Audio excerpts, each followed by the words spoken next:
Okay, guys, welcome to the show. It's good to be with you this week. I have another great guest this week. This week, I'm getting a chance to catch up with the Western hunter himself, Mr. Chris Denham. So if you're familiar with the Western Hunter TV show or the magazine, you probably know who Chris is. He was one of the founding members there. He's also heavily involved in Wilderness Athlete, as well as Outdoorsman's. And he's just been in the industry a really long time, very knowledgeable guy, great hunter. And we got a chance to meet actually at the Western Hunt Expo. And that's when I kind of roped him into being a guest on the podcast. And he was gracious enough to say yes. So today we talk all about, getting started in the industry and starting a TV show and all kinds of good stuff. And we end it with a talk about, physical fitness and spiritual fitness and all that stuff, because he also has a really cool fitness journey story in there. So I think you guys will really enjoy this episode. Please remember to leave me a rating or review on Apple Podcasts, and please share this podcast with your friends and family. It helps me get the word out. And also, if you haven't seen it yet, definitely go over to my YouTube channel, or you can go to Brian Call's Gritty YouTube channel and check out my first hunt film from Kodiak, which was an awesome hunt. We filled 3 tags, and actually one of the buck that my buddy Ned killed, I found out was the 11th largest Sitka blacktail ever recorded being killed on Kodiak. And also that film will be available soon on Carbon TV. So if you're into YouTube or Carbon, definitely check out the film. Check out the description field for all kinds of discount codes. Sorry, I was blanking on the word. You got discount codes of Black Rifle Coffee, Heather's Choice, and a bunch of other good companies, Two Vets Tripods. So use those, especially now's a good time to stock up on some of that Heather's Choice food before it starts getting scarce. And I know they just relaunched their whole line with some really good stuff. So go check out Heather's Choice, use my code, and save yourself some money, get some delicious, healthy backcountry meals, and you will directly help the show out by doing so. Without further ado, though, let's just jump right in here to my conversation with Chris Denham. Enjoy.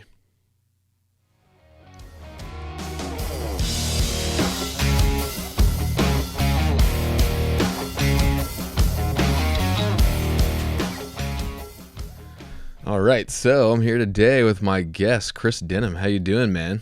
Good. Just Good. getting, it's springtime. So, I literally just finished my New Mexico applications, which are due today. Today? You waited to the last minute on that one, huh? We pretty much do everything at the last minute because everything's so, there's so many variables. Yeah. That it always seems like, well, you're just waiting to see, like I was just waiting to see what the Arizona draws look like, and then you put stuff off, and then I hate doing it on the last day, believe me, because computer systems crash and I get stressed. And I remember actually an episode of your show where you were sitting there in the Idaho waiting line, like trying to, like your phone wasn't working. I was like, no. Yeah. That's still one of the funniest days. And we laughed so hard that day, just because we just sat there in that one spot for 5 hours. Yeah. Just waiting to get in. Get in the queue. Oh yeah. I was in there this year. I think I was number 13,000. I actually was able to get I think my second choice unit deer tag. So, and my other group member, we got in the same unit. So we got lucky, but yeah, for sure. Super lucky. Yeah, man. So yeah, man, it's really good to catch up with you. I got a chance to meet you and talk for a little bit at the expo, and talk to Nate a little bit too. Super nice guy, and so yeah, I appreciate you coming on. I'm a big fan of the Western Hunter, and I know probably a lot of guys that listen are, and so it's good to be able to chat with you. Absolutely. So I did want to ask you before we jump in, actually. Did you have, I want to hear, was there one of your most memorable kind of hunts from last year that you could talk about real quick, or like a one you're really looking forward to coming up this year? Well, last year, so you're talking about the season that hasn't aired yet, like the stuff that we just hunted, or the season that just finished airing. So season 10, I guess, is what you're working on editing right now, correct? Right. Okay, so if you can give us a little like sneak preview without a spoiler alert of one of your most memorable hunts. Wow. Well, If you can. I had an Idaho Moose Tag, so that Ooh, was okay. Yeah, that's got to be that's the highlight for sure. It was Nice. Nate and I had hunted that unit. It's the same area where I killed that buck. We called it needle in a haystack. Mm-hmm. I remember that one. And we hunted there 2 years in a row for deer. The second year was horrible.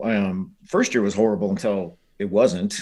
All of a sudden, boom, a buck came out of nowhere, and we called it a needle in a haystack. And in hindsight, Nate and I joked we should have called it a needle in about 14, 15 haystacks.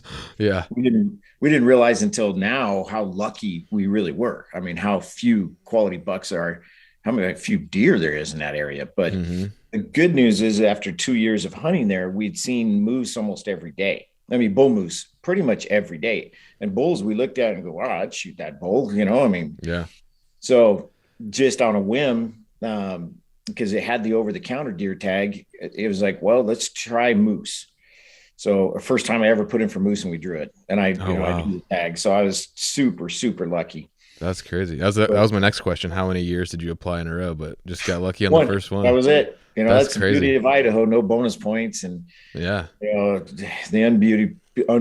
ugly part is the reason why the odds are not terrible is because it's so dadgum expensive. It's expensive to apply, and it's expensive to not draw. Oh, really? The hunting license and they ding you for credit card fees. I mean, by your time, that's a $250 lottery ticket. Which is, I'm not a gambler. I mean, it's one thing that comes to the draws. I can go to Vegas and have 4 quarters in my pocket, and they're not going into a quarter slot machine. I'm just not. It's not like I'm, some type of, what would it be? But like I have something against gambling. It's just not within my nature to gamble. Yeah. And to gamble with a quarter, let alone continue to gamble with $250 and, on an annual basis over $1,000. But anyways, we went for it and drew it. That's awesome. And then of course, it's not going to kill the end of the story, but it took a long time. That area that we've seen bull moose in every single day, they just freaking disappeared. Of course, when you have a tag in your pocket. Yeah, it was, we literally were scratching our heads, well into the hunt going, wow, this is tough. Because we had planned it. We didn't hunt during the rut because every time we were there, it was during the rifle deer season in October. And we were seeing plenty of bulls. We're like, wow, we're not going to have a problem finding bulls, because hunting in the rut in September for us is really difficult because between Nate and I, we're hunting archery elk somewhere, and we don't have enough personal time or cameraman resources to just, run all over the place. Right. So we had planned it for October on purpose, knowing we'd be the last people in the woods, and we were the last people in the woods for sure. But anyways, it was a great hunt. It's going to be I think it's going to be a really cool story when it's all said and done and finished. Yeah. I can't wait to see that, man. Do you have a hunt coming up you got that about already that you're excited about coming up for this year? I do. I'm trying to think of which one I would say I'm the most excited about. I do have a rifle elk tag that I drew in Arizona. Oh, cool. And that's probably, that's going to be, it's the hunt that I will probably spend the most time really focused on. It's, we're, scouting more, really dedicating more time to it. It's certainly, not jump the topics on you, but it's something that Nate and I really felt like we learned last year. Last year was a tough year, in regards to success. It was tough. It was just tough. And we felt like, it was season 10, and we usually had pretty darn good luck just showing up in a unit. We do our research and everything, but we show up sometime, on those 3 weeks hunts, maybe it's halfway into the hunt, and just grind it out, hunt hard, use your data that you've got from Google Earth and all those, and have success. Well, we found out last year that we were probably a lot luckier than we thought we were. We thought we were pretty doggone skilled. Turns out we were probably a lot luckier than we thought Yeah. better lucky than good, but it caught up to us because all of a sudden, man, the cards did not follow our way last year. Wow. And we really did hit us hard that we need to be able to spend more time on fewer hunts and scout more and do it like, we used to do it before we were, trying to film back to back to back to back to back. Right. And because that's what happens when you get those, when the success starts to decline, all of a sudden you're not there 5 days, you're there 8 days. And then it just bleeds into the next hunt. Now there's literally, you barely got time to do laundry, let alone scout. And, yeah. So yeah, we're definitely all of our hunts this year, we're going to plan a little more strategically, allowing time on the front end to scout if that's what's best for that hunt. I mean, some hunts we don't necessarily need to, whether or not scouting really wouldn't make a difference, but in those hunts where it would, we're going to. So. Yeah. Well, it kind of, I was going to save this question for a little later, but it sort of just kind of flows. I'm really curious to hear kind of like, what does a year look like for you? Cause a lot of guys that are listening, most guys that work like a normal job, they can kind of swing maybe one big out of state hunt a year, maybe two, if they're lucky, and maybe it's not even every year. But for you guys, it's a totally different game. This is what you do, and adding the production side of things too. And just for myself, like I'm going into, this will be my first, I did 4 trips this last season, which was pretty hefty, but this year, I'm probably going to be doing like 50, 60 days on the road again, filming and hunting. Yeah. And so I'm really curious to see or to hear like, what y'all's year kind of looks like. What's that rhythm of a year sort of like for you guys? Yeah. For us, it really is a year-round thing. So it's like try to decide where do we start? I say we start with the beginning of the production, which is essentially the beginning of hunting season. Really, that even kind of starts almost July 1st, somewhere in that middle of July timeframe, where Nate and I, we know what tags we have, we know what hunts we're going to do, and it's drilling down on equipment lists. Getting, for bows ready, getting rifles ready. Because once hunting season starts, especially for me, because I bow hunt and I rifle hunt. Nate's a strictly bow hunter, but once the hunting season starts, I don't have time to be really messing around with rifles. Right. I mean, it's got to be dialed. I need it dialed in before archery season even starts. And then I shoot constantly during the season, but I don't have time for things to go wrong, So I got to make sure in July into August that everything's from weapon systems are ready to go. Packs, all of our needs for a year, like just planning how many pairs of socks do you need, make sure you have that number of socks in August so that you're not trying to scramble and socks. Especially now, like with gear and equipment and especially like electronics and stuff, you can't get a hold of stuff. Ammo. I mean, it's nuts. Yeah. Ammo. I mean, I'm literally playing everybody to think all I have to do is make a phone call and I have boxes of ammo delivered. That is not the case. I mean, right now I've got 3 boxes of 6.8 over there and that's it. And yeah, I'm the same way. I think I have like 47 rounds like for all season and practicing, because like I haven't started reloading yet, but my friend Ned and me developed a load together and he's been loading them for me, but it's just so hard to find components. It's like, so I'll go run a range and a 7-round range is like pretty nice for me. It's like a luxury. Right. Yeah 7 rounds, you're just down to you're counting the rounds, not the boxes. Yeah, so we're really getting dialing in July and August, and then Nate starts, depending on draws, if he's in Nevada, it starts really early August 10th.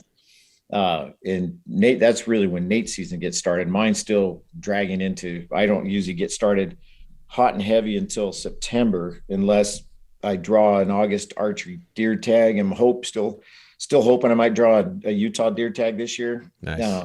After 15 years of waiting, but, so, and then from there on, especially for Nate's schedule is really intense because he does a lot of hunts. He has a lot of hunts, and he has, the way the archery seasons are big, long seasons. So he's got Idaho, Wyoming, Montana, and they're basically all going on at the same time. So it's like, okay, what do you do first? He tries to get after mule deer first because he knows the success on elk later is going to be better than it could be on deer later. And sometimes that gets screwed up. I don't know that episode you saw last year. Dang it, I forgot what he called it. But he was deer hunting and a bull, snuck up on him. I think he called it Carpe Diem. Carpe Diem, that was it exactly. Yeah. And then he shot that bull, and it really, he's almost, even though it was an awesome bull, even Nate's even said, I'm not sure he'd do that. He says, I'm not sure I'll do that again because it just, everything he had planned got screwed up now, because now he's got to get mules from one part of Wyoming to the other part of Wyoming and, 3 days off the calendar. Yeah. And try to go back and hunt deer after people have been in there chasing deer for 5 or 6 days. So anyways, Nate's like, his is intense. Like he's going from hunt to hunt to hunt to hunt all the way till, middle of October, nonstop. I usually get started in September with an archery elk hunt. Like I'll be back in New Mexico this year. Cool. And then in October is kind of slow in the middle part. And then it gets pretty crazy for me from the middle of October all the way to the middle of December, with rifle hunts. Tonight, living in Arizona, it's pretty cool because, we have December coos deer hunts and, most parts of the country by middle of November, things are coming to a close. In Arizona, it's really just getting good. Yeah. Because then we go right into archery deer season, archery javelina season in January. But really by then next year we'll probably film an archery coos deer hunt with Nate and I. After hunting without cameras, man. It is. I went on my first one this year and I was like, wow, if you can get it done on a coos deer with a bow, like you're next level. It is. And we've been doing it for like 5-6 years. We just do it without cameras. And I shot a buck last year. Nice. And and then Nate shot one this year. Cool. And then we finally figured out, okay, we have so much fun doing it that's what's important. That's what's important to the camera too. That's important to the viewer. They're going to, for sure. We may not even shoot a freaking arrow next year. I don't know, it may not, but we know it'll be entertaining. It'll be tough and viewers will enjoy it. So we'll probably do it, but usually by January we're into show season, trade show season, because we go to the ATA show and the SHOT Show and the Wild Sheep Foundation, the Western Hunter Conservation Expo, the SCI show, all of those shows, especially for me. Nate he skips out on most of those, but for me, I'm more of the business side of that's my job as the executive producer. What that means is I worry about sponsorship and money, and Nate handles all the post-production. Cool. So he and Randy, so they're already editing episodes right in January, right off the bat. We probably have like 4 or 5 episodes right now that are in the phase of like final voiceovers and stuff like that. Cool. So springtime is really cranking on getting episodes done. Yeah. And then hopefully by, before hunting season starts, somewhere like in the middle of August is when we have all 13 episodes done. Because our season, we start airing July 1st or the first week in July. We're on 3rd and 4th quarter. So we're starting to upload episodes in May. And that goes on until right about hunting season. And then it starts all over again. Wow. So you guys, I guess you don't do, I don't think you guys haven't done a spring bear, have you? Or we did like year 3. Okay. Yeah. Year 2 or 3, we had Nate's dad on a spring bear hunt. Okay. It doesn't fit well into the production schedule, and it's just tough for us because that's when it's tough to take a break, shut down post-production work and go hunting again. Yeah. You don't know if you're going to have a show when you're done. And by the time we get to April and May, we need to know what our 13 episodes are. We can't be planning on a successful bear hunt that's going to make a nice episode. Yeah. So it doesn't make a lot of sense for us unless we really look at it and go, we got time. we could go hunt if we want to. This is like one of those deals where it's like something we really want to go do. We could go film it, see how it turns out. Maybe it's something we don't use this year. Maybe we got a head start on the following year type of thing. Yeah. Okay. So how many days do you think out of the year you're typically on the road? With hunting alone is probably not as much as even I don't think it's as much as I think it is sometimes. Yeah. It's somewhere in like the 60-day range, probably. Yeah. With hunting, and then trade shows, that adds another 15, 18 days on top. And then other travel, just other business travels, probably another 10 or 15 days. And so it's quite a few days. Yeah. And then my wife and I do a lot of backpacking in the spring. Like cool. We're actually leaving tomorrow. Oh, nice. We're hiking the Arizona Trail, which goes from Mexico to Utah. Oh, cool. And we're hiking it in sections. So we do 3 or 4 of those trips each spring. Nice. 2, 3, 4-day kind of trips. Yeah. So we're moving quite a bit. Plus, on top of that, we got Western Hunter magazine that we produce 6 issues a year of. So yeah, you're a busy guy, man. And so I know you're into a lot of stuff. So I kind of want to go back a little bit. I think you've shared your journey on a couple other podcasts. So, maybe, and just cause I'm personally just more interested in the TV and production side of things, but, just for people who may not know, cause I feel like a lot of people may not know all the stuff you are involved in, just give us a quick and dirty, like, of kind of your story and all the stuff you're kind of involved in, but kind of focusing a little more on the starting the show kind of stuff in the magazine. You bet. Yeah. Yeah.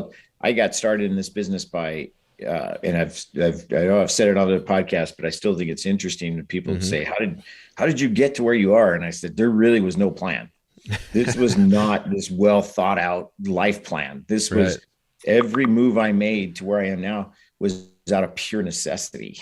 It wasn't, I needed the next job kind of thing. And then all of a sudden after, working in retail with a college degree for $5 an hour, working in the wholesale divisions of sporting goods. And I was a sales rep for a number of years. And then I was a professional guide for a couple of years. And then we started Western Hunter magazine 20 years ago with no intentions of it becoming what it is today. It was literally a necessity because we couldn't afford to buy advertising for the Outdoorsman's, which is our retail operation. Yeah. We looked around, we said back then print was king. It was all there was. There was no social media. There was no internet. And print was ridiculously expensive, because of the supply, and the demand was so high for print advertising. So we started Western Hunter magazine out of necessity to be able to advertise our products. And then from that, and then Wilderness Athlete, which are nutritional products. Yeah. Your listeners are probably pretty familiar with. Yeah. That came along just out of other relationships that Floyd Green, who's my co-owner with the magazine and the TV show, and he owns the Outdoorsman's. It kind of fell into our lap more or less, just through years and years of being in the industry and people knowing who we were. And so then Wilderness Athlete came along. That was like close to 10 years ago.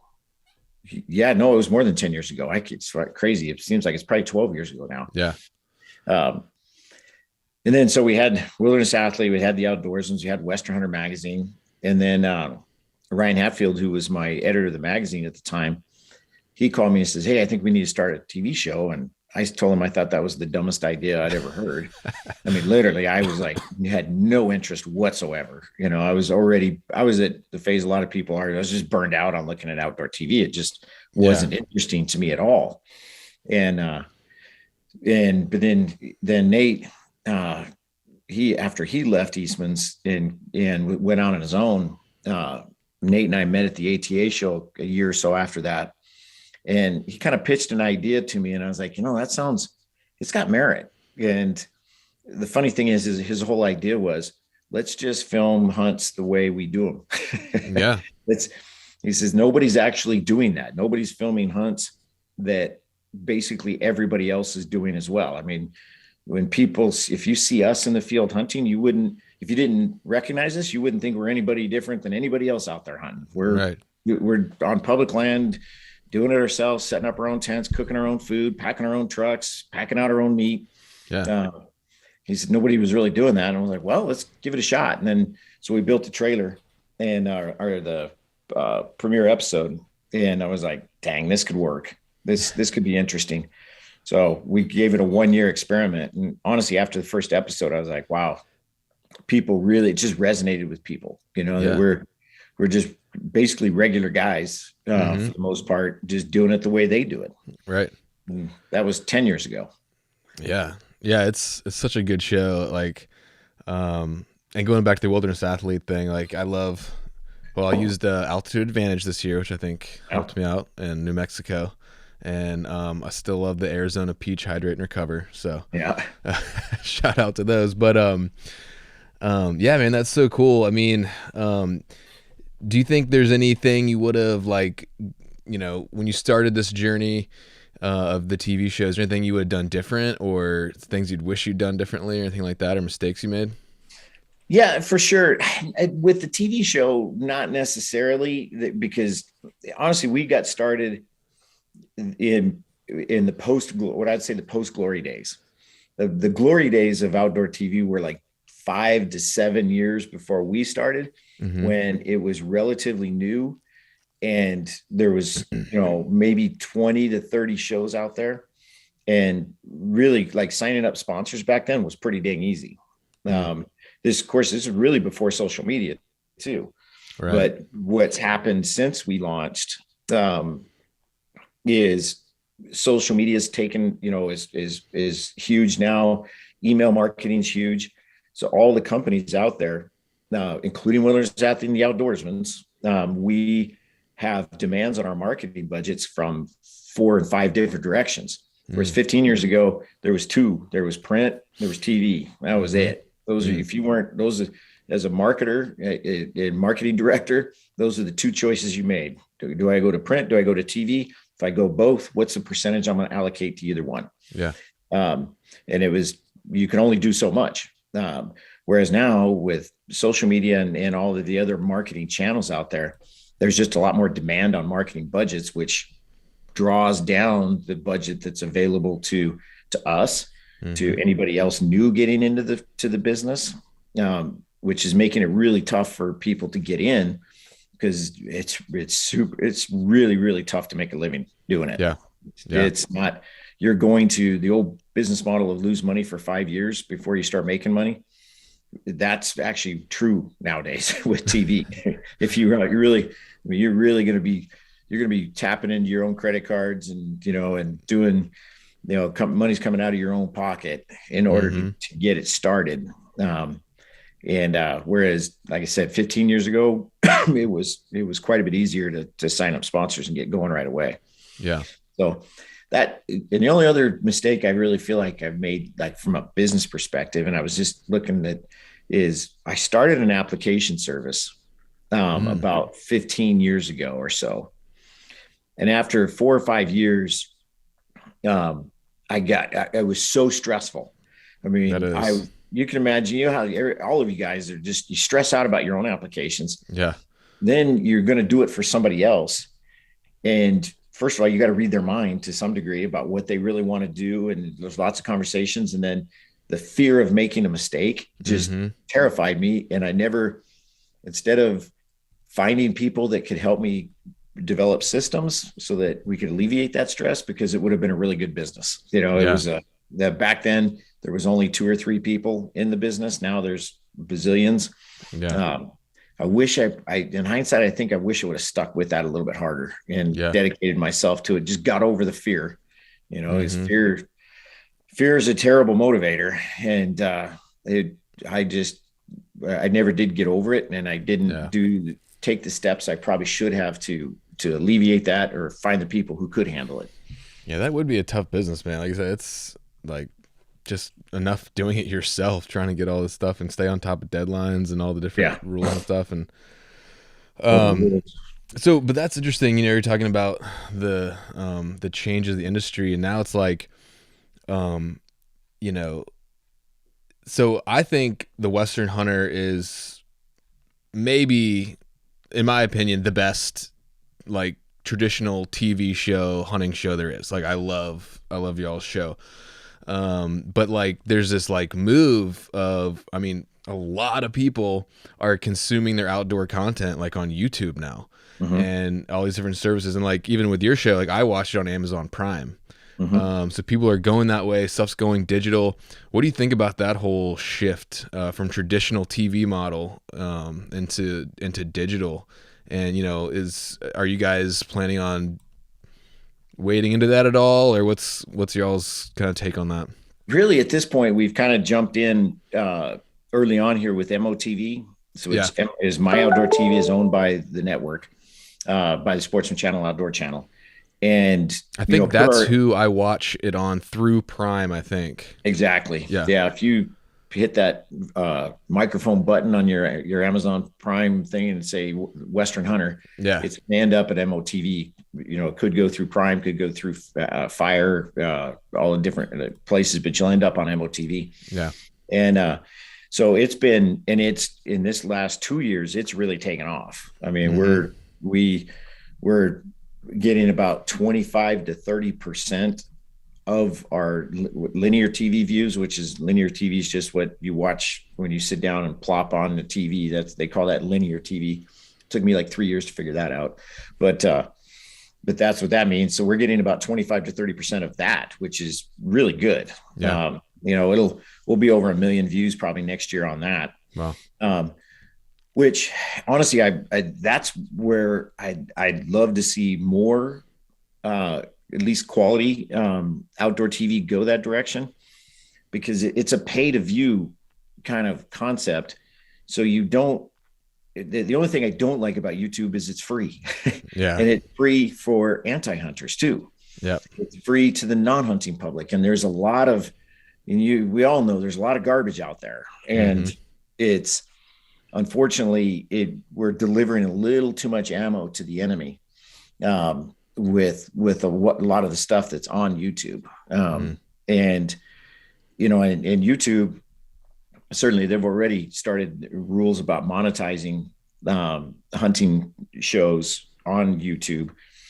It won't be long, because now we'll get into this whole censorship conversation, but it's, like, right now, the Outdoorsmen in Western Hunter, we're doing a rifle, Browning rifle giveaway. We're going to do an X-Bolt 6.8 with a Swarovski scope, a case of ammo, tally rings and bases. And we can't even advertise that on social media because there's a rifle involved. Right. I mean, they shut us down. We had our Western Hunter magazine account got closed this past year, like shut down. Yeah. Like what happened? Did you ever find out why or how or Never. anything? They never gave us a single explanation. And I've noticed, like, when I make a post, like when, I don't know how active you are on Instagram, but like, when you start typing in a hashtag, it kind of like fills it in. Right. If you put hashtag Western hunting, it will not complete. Makes you type it all out. You have to type the whole thing out. So it's like they've figured out, Western hunting as like a keyword that they want to get rid of. Yep. Yeah, that's they call that shadow banning. It's crazy, but they're making it as difficult as possible. And YouTube will do the same thing, in my opinion, eventually. Yeah. If you have a gun on YouTube, they're going to, either put sensitive content over it, which, not a big deal, everybody will work to circumnavigate that. But eventually I think they're just going to kick us off. Yeah. And, all that hunting content is going to just disappear unless somebody comes up with a alternative to YouTube, which is, trying to compete with YouTube like saying you're going to start the next Walmart. I will say, actually, I just got off the phone yesterday with the folks at Carbon TV. So they're actually going to work with me to put my first Kodiak film on Carbon. There you go. And they're awesome. I mean, I've talked to other outdoor, and there's like a time buy and you have to pay. Carbon puts your stuff on there for free. They promote it for free. They're just interested in good content. Right. And then they're, have an advertising model. So, maybe that's an answer to that. Because I agree with you that it's just a matter of time before they shut it down. And that's scary for guys like me who are just starting out and trying to hopefully one day make a living, doing this. It's like, yeah. Yeah. Yeah, no, carbon's is a great alternative. And I do think they are the most likely to win when it comes to free content. Mm-hmm. They've got the platform. If they can, if I've not messed with carbon a lot, because you know how awesome YouTube is as far as being able to search stuff. Mm-hmm. But yeah, I think if carbon can continue to expand their platform, that they will be the hunting YouTube of the future for sure, which would be great. Again, I would love to see more hunting content come off of the public domain and have it be where people that really want to see hunting, they can go find it without a problem. The people that don't have any interest in seeing it, it's not going to get thrown into their face. Right. Yeah. Or some guys are doing like, like Brian Call, like they're doing stuff behind a paywall, like you join a community, a locals community. And that way, it's like the cost of a cup of coffee per month or something. And you can interact with the people and you can, get the content, and it just weeds out all the crazies and the haters and all that stuff. Right. For sure. So, there are options, but but we're all, everybody in this business needs to be thinking about what's the next thing, what's the next step, it's because there was honestly 10 years ago, to think we were still be doing this in 10 years that was crazy. And I still think it was good that we thought that way, that we didn't have this 10-year plan. Every year we're like, what do we got to do to be better next year? Not what's our 10-year goal, For sure. Yeah. Sometimes long-term goals can get in the way. Yeah. Well, last question on that stuff, and I want to kind of shift focus a little bit, but just, as a guy that I respect a lot in the industry and personally, like, what if you had like, do you have any advice for a young, starting out guy like myself, creating content, that kind of thing? Mm-hmm. Yeah, it's to some degree, it's exactly what, in my opinion, it's what I did. I look at people that have been really successful. Nate's really a great example. Nate was a journeyman electrician and basically went, and he's told this story with Cam Hanes before about filming Cam Hanes's first hunt. And, he decided he wanted to get into filming. Really at that time, didn't know anything about filming, cameras, production. And he just friggin' dedicated every spare second to figuring it out. I think so it's just like, it's not different than most businesses, but it is to some degree, because it is just about your work ethic. If you really want to do this, you got to work hard at it. And I know it sounds silly, but I get this kind of analogy. I get people contact me about writing for the magazine. And they said, hey, I really enjoy writing and I'm a hunter. So I really want to get into the outdoor business. And I'm like, all right, well, send me some stuff you've written. And we're like, well, what do you want me to write about? I said, no, send me stuff you've already written. Yeah. I'm like, well, I don't have anything written. I'm like, well, think about that for a second. If you really enjoyed writing, wouldn't you just write? Right. I mean, I enjoy shooting my bow. I go shoot my bow, whether I'm going to go hunting or not, Right. I mean, I enjoy things that I enjoy doing. I do, whether somebody's paying me to do it or not. Mm-hmm. And like everybody listening to this, your passions, you're out there working at your passions because you love what you're doing, not because somebody's paying you to do it, because you're probably not getting paid to do what you actually love to do. Right. So if you really love writing, if you really love filming hunts, then freaking film hunts and produce hunts, and dedicate yourself to getting better at it. Nate's still to this day has never taken a class. Randy, who's our other field producer and post producer, and he's freaking phenomenal. Nate will say I think Randy might be the best in the business. He's freaking amazing. Maybe. Yeah.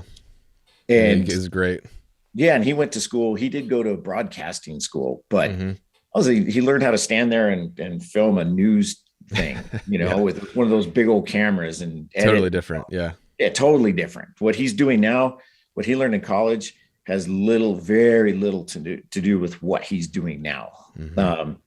And then kind of a next level tip that it's still, when we do our film festivals and I watch films, that I still feel like guys are missing out on is storytelling. storytelling, when people say they love our show and they talk about it, they talk about the cinematography and they talk about the hard hunts and all that. But what makes them actually love all that is that Randy and Nate do such an awesome job of telling the whole story. Yeah. I mean, you feel like you're on the hunt with us. We suffered because you feel it, because the storytelling is so good. And storytelling is it's part art, but it's mostly skill. It's just a matter of constantly refining and refining. I mean, I know Nate and Randy, it takes between the two of them, it's about 2 weeks of their time to make a 21-minute episode. Yeah. And when I say 2 weeks, I'm talking 60-hour weeks, not, 25-hour weeks, big, long weeks, refining every single element, like 2 and 3 second clips are debated. Does that add to the story? Does it detract from the story? Is there a clip that would be better right here? So really focusing on storytelling, and work your butt off, because It's all out there. Everything these guys have learned it's on YouTube. Yeah. There's tutorials out there. There's classes you can take online to learn it all, but it's just about dedication to your craft. Totally, man. Yeah, that's so good. So yeah, shift and focus a little bit. And if you guys listening have not seen The Western Hunter, definitely go check it out. It's a beautiful show. So I know that you are a healthy guy. You had kind of a fitness journey like myself. Like, man, I was in 2018. I had some addiction issues in my past before that, but then in 2018, I weighed like 250 pounds and I had like my, appendix removed, my gallbladder removed, like my body was like basically starting to fall apart. Right. And actually through a lot through Western hunting and having a goal in mind to shoot for a big Alaska hunt I was going on, I dropped about 75, 80 pounds and I'm in the best shape of my life now. Talk to me a little bit about your kind of fitness journey, what that's been like in your life. Yeah.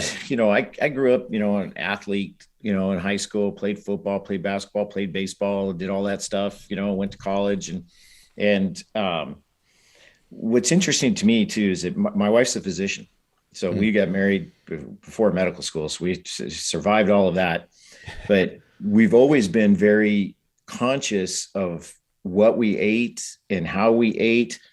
But, 30 years ago, current nutritional advice was carb heavy. It was carbs were the base. Yeah. The food pyramid. The old food pyramid. Yeah. Now we found out that the food pyramid needs to be like this. It's completely reversed. You should be cutting as many low quality carbs as you possibly can, and healthier fats are better. But I ended up at about age, who would I have been like 45, 46. I was 220 pounds at 5'7.5". I said 5'8", but I'd already shrunk. So I was miserable. I had, asthma problems. And then that's when my wife discovered, all of a sudden the whole gluten thing came out and everybody was talking about it. So actually we tried it, cut it out. Dang, I started dropping weight. Nice. Of course, the nice thing is that Wilderness Athlete came along too. And all of a sudden our knowledge and learning curve just ramped up as far as nutrition went. Yeah.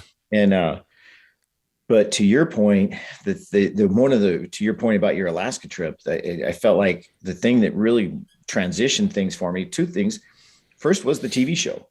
I looked at myself in season 1 and said, dude, you're chubby. That's not a good look. Yeah.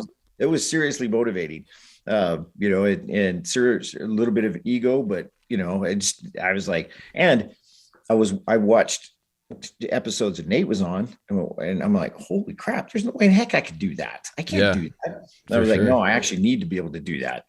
Yeah. Whether it's backpack, 8 miles and 3,000 vertical feet in a day or what.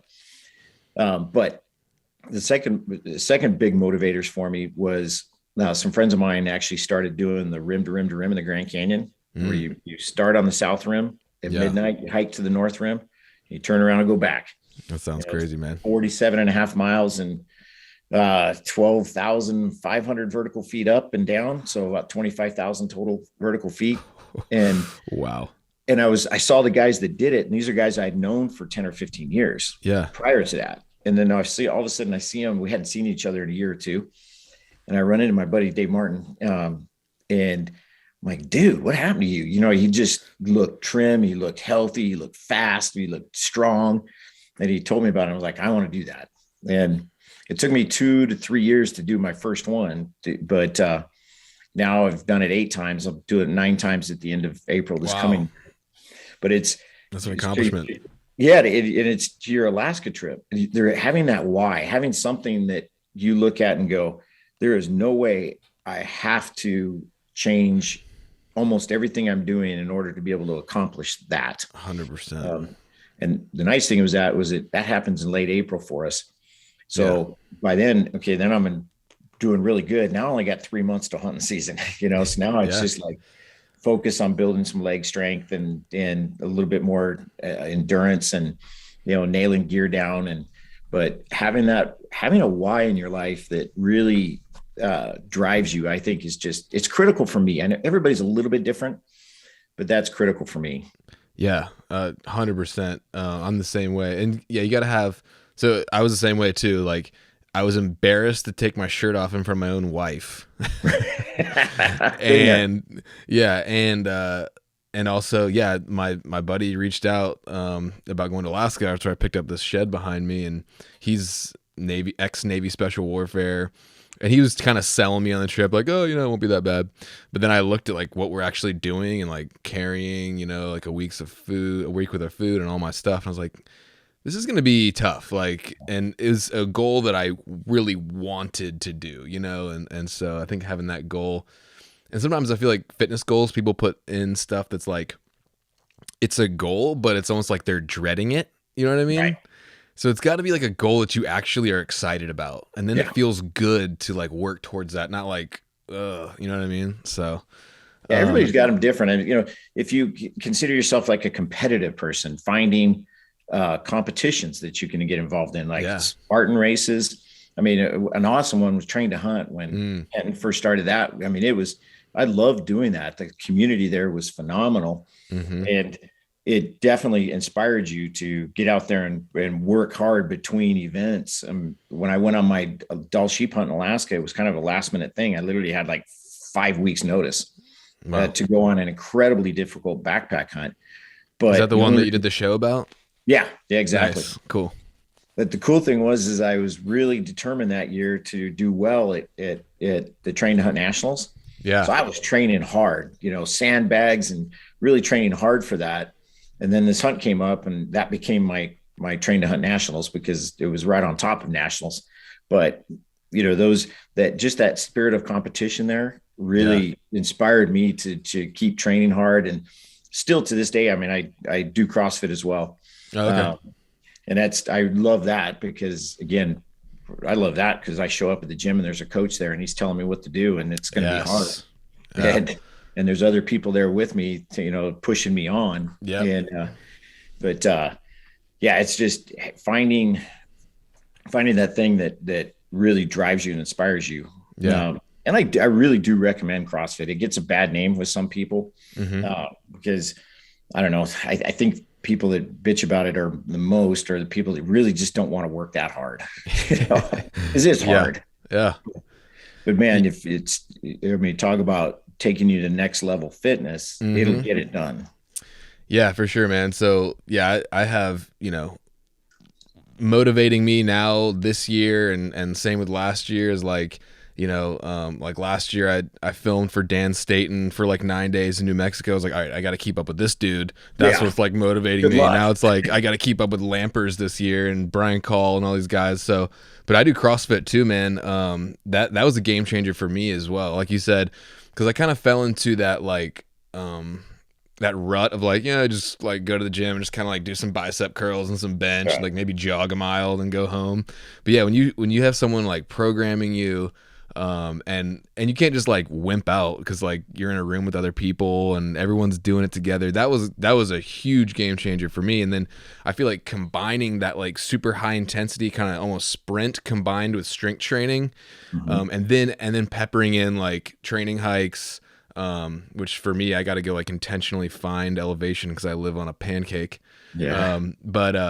And then like and then mixing in long runs on the weekend to kind of build up that longer endurance as well as the kind of quick stuff has served me really well in the mountains. So sure.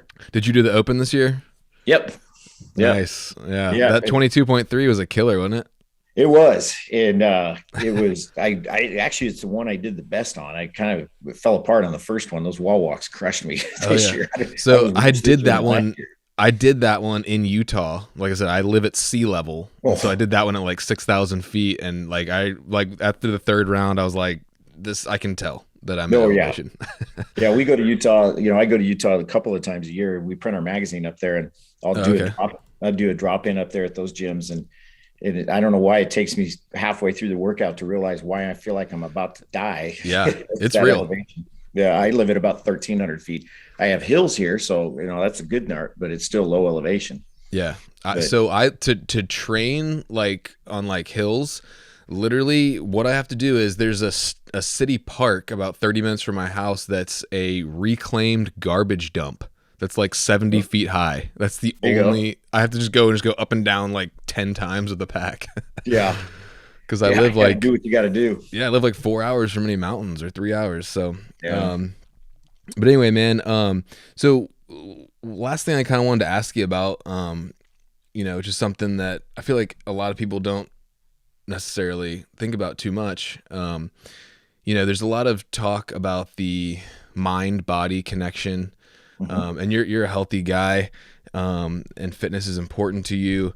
But I feel like, though that's kind of grown, still I feel like people in our society anyway, like tend to want to compartmentalize like mind, body, and spirit as like three separate things.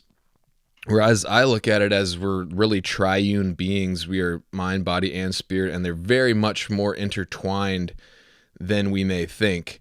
So I'm curious to ask you like, about how you feel about the connection, not between mind and body, but body and spirit. Like, how does your physical fitness and nutrition actually play a role in your spiritual health or that kind of thing? Oh, absolutely. I'm because I mentioned my wife's a physician. She's a psychiatrist. She's a psychiatrist. And so we have these conversations. This is what we do. This is the stuff we talk about. Cool. Is mind, body, spirit connections. And it is huge. And they feed each other constantly. To your point. I notice like on hunts, if I'm not, and this last year was probably the biggest challenge because it was tough. It was easy to get discouraged and to not be grateful for what, I'm allowed to do. I'm here. Yeah. We just backpacked in, and it's cold, it's miserable, but here I am, I'm 7 miles from a trailhead and we got a warm fire and we got a place to sleep.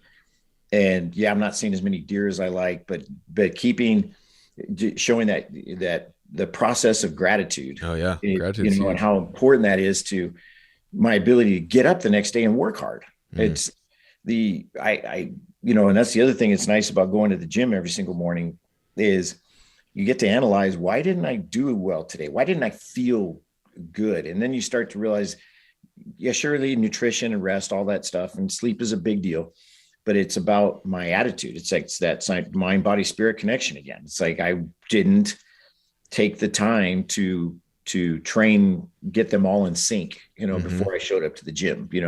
Sometimes it's because I'm bad about opening up my iPad when I'm drinking my coffee and check the world news, well, there's nothing. There's a recipe for negativity there. It is. It's really hard. Yeah. I intentionally do not ingest any news like whatsoever.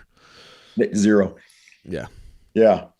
Yeah. I wouldn't say I'm a news junkie, but I'm always like looking at, and honestly, social media is the worst thing too, because It's just a time suck.